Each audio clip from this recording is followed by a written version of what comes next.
Chairman of the Board of Governors, the Director, Deans, other senior members on the dais, faculty members, staff, students, parents, ladies and gentlemen.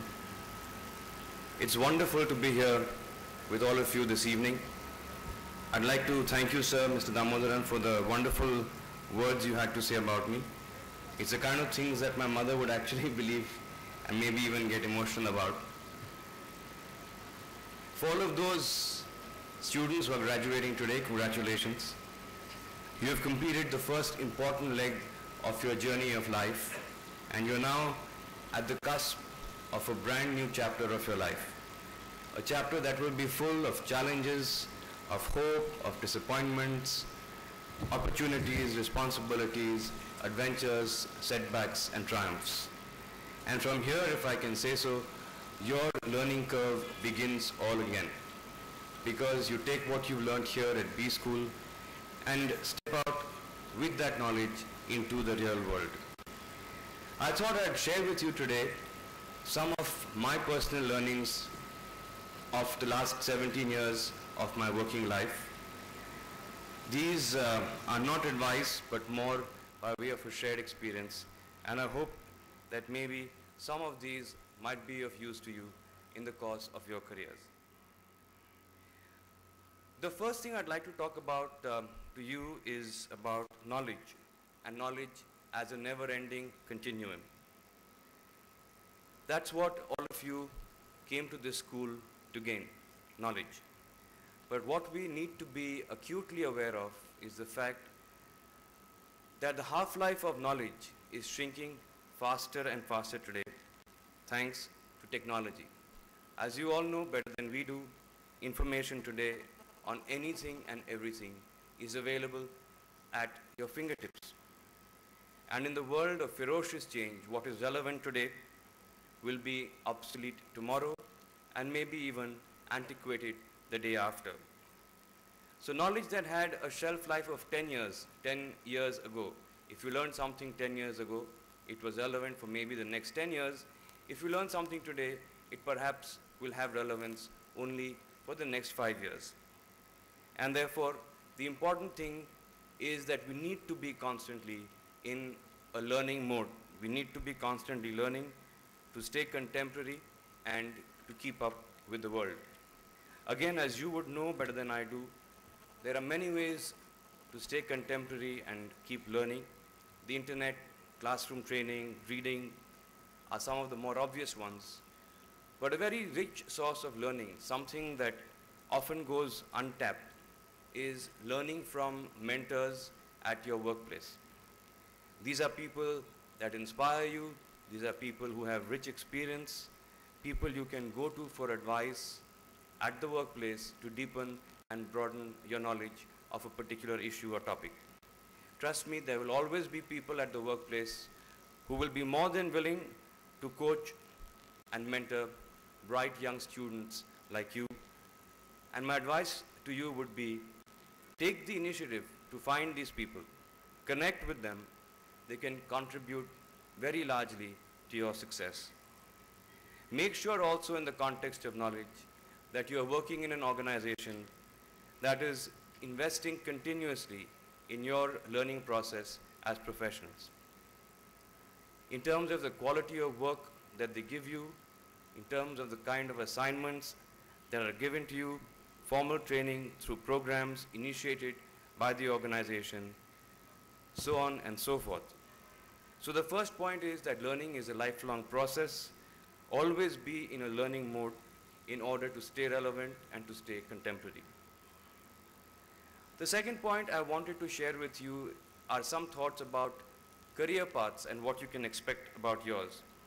They say that if you choose a job that you love, you'll never have to work a single day in your life. But my friends, I have to say that this is easier said than done. I believe that careers are very complex creatures that require constant maneuvering. You can and you should map your own career paths, but do understand that it can be at best an indicative roadmap, not a miracle GPRS that will be precise to the T. The reason being that things won't always go your way. There will be many extraneous circumstances that you won't be able to control, and how you deal with such situations and with such factors is what it's all going to be about.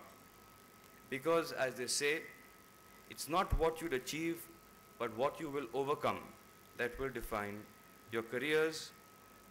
Another way to put it is that your attitude will determine your altitude. And in my experience, I find that people with this attitude are far happier, more productive, and therefore much more successful. So very often you will be at critical points, at critical decision points in your career where you're compelled to take a path that you did not in the first place intend or want to take. Pause and introspect carefully. And it is how you handle the situation that will determine your future career. The third thing I want to talk about is the kind of organization that you should work for. I truly believe that you must find an organization that helps you take charge of your own career. By that, I mean that you must find an organization that is a meritocracy, where your rise up the corporate ladder will be based only on your own merit and only on your own performance. If over a period of time, and this is contrarian to what a lot of people would tell you, if over a period of time you find that that is not the case, then I believe you need to rethink. A career is like a relationship. If you're feeling shortchanged, then that can lead to negativity. But just in case that was to happen, my suggestion, don't agonize over it. It's not the end of the world. If you can't change the system, pause and think again. Maybe it's time to look for opportunities somewhere else. Play your role in the company to the best that you ever can, but if the critical DNA of a company is not meritocratic, you can afford to be selfish. Fourth, time management, which is, I believe, an extraordinary skill that you can possess, and I believe it's one of the more important and difficult things that one can learn. I believe very few have mastered the art of time management, but if you look at the careers of those who have been super successful at what they have done, you will find invariably that they have superior time management skills. Depending on where you are in the organization, you will have multiple demands on your time. Not just that, you will have new demands crop up on your time all the time. So for example, today a CEO of an Indian company has to keep his or her ears to the ground to ensure that he or she can perceive any inflection points in his industry, in his business as soon as they germinate. And this today takes far more time and attention of the CEO than ever before in India. Why is that? That's because India now, in the last decade, has truly integrated with the world economy in every sense of the term. Every ecosystem, be it political, economic, environmental, social, or any other, is interlinked. And therefore, any change in even one of these will impact all the others. Also, for example, a CEO needs to spend much more time studying new regulations, interacting with regulators, to understand the changes that will impact his business much more than ever before in the past. So one important skill of time management is to prioritize. As they say, you can't be dusting the knickknacks in the living room when the dirty dishes are still lying unwashed in the kitchen sink. A part of prioritizing, I believe, is the art of learning to say no. So a lot of the mistakes that I have made, for example, is that when I wished to say no, I landed up saying yes. And how do you ensure that the urgent does not take priority over the important? It all boils down to prioritizing. And when it comes to time management, just remember, the bad news is that time flies. But the good news is that you are the pilot. Fifth is a topic that has been spoken about by two speakers before me. work-life balance, which seems to be the eternal quest for all of us. They say that work-life balance depends on how you manage 6 things: self-management, time management, stress management, change management, technology management, and leisure management. Learn to compartmentalize these well, and you will have a healthy work-life balance. I am sure that all of you graduating today would understand and expect that for the next, at least, let's say, 5 years of your career, you cannot expect a great work-life balance. But having said that, the message I would like to give you is that it's important to find time to invest in relationships at work and outside of work. At the end of the day, do remember that life is about relationships.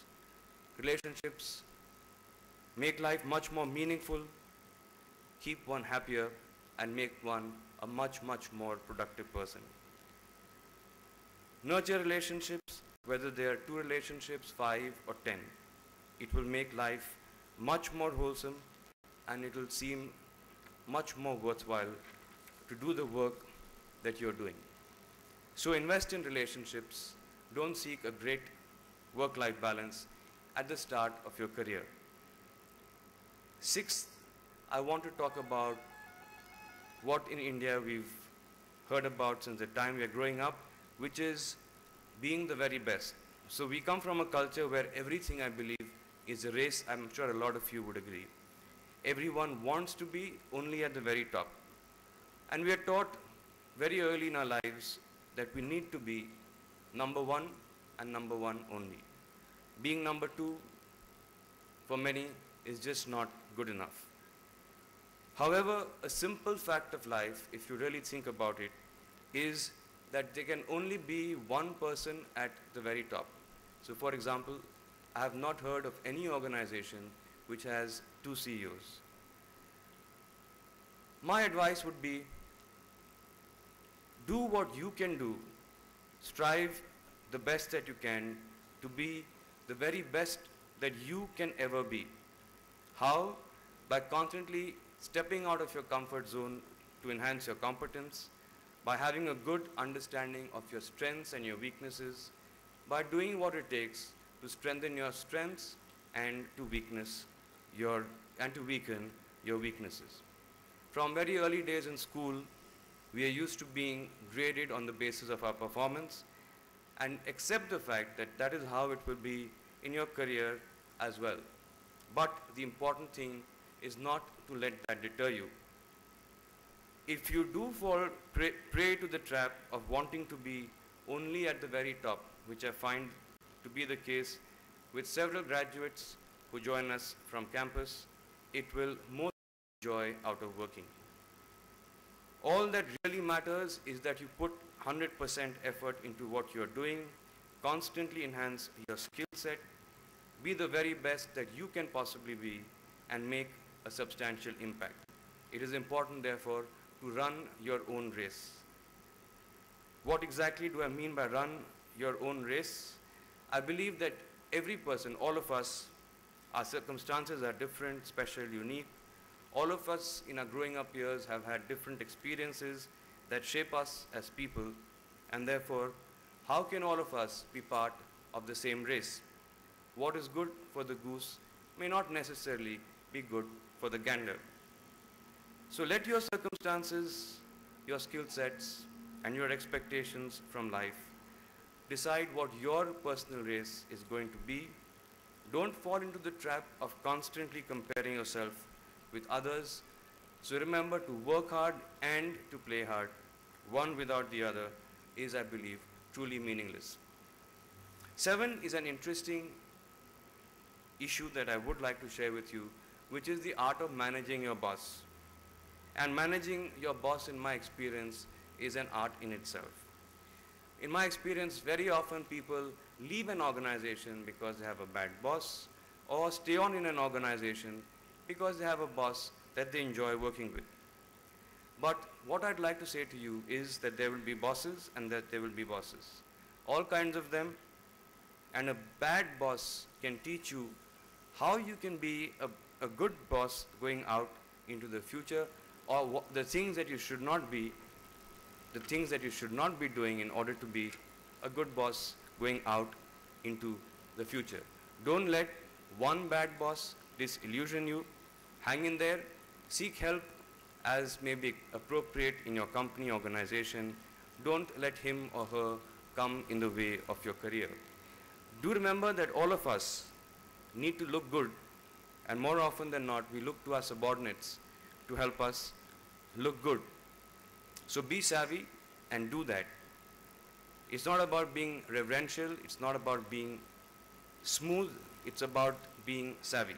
So for example, if your boss finds it difficult to think strategically, do that for him or her in a way that you can help him or her make better decisions. Speak to your bosses in their language, help them look good, and it will always help in landing you with the better assignments in the future. And eighth, but not the least, you learn the basics of business here at this school, basics that have created a platform for you to achieve your goals in the future, to fulfill your ambitions, and to reach the lofty heights that you set out for yourself. It has given you much more than just knowledge. It has prepared you for life. As you enter the real world, your alma mater has sown the seeds of your future. When you look back, you remember this phase of 2 years as perhaps the best days of your life. Hence, it is your duty to give back to your school with gratitude. By giving time to share your knowledge and experiences with future students, it could be by contributing monetarily to students who are deserving yet short of funds, or maybe to enable your school to initiate new programs. Help enhance the reputation of your school by your deed and actions, and do your school proud. Graduation is an important day of your life. I'd like to congratulate all of you, and I wish you all the very best as you step out into a new chapter of your lives into the real world.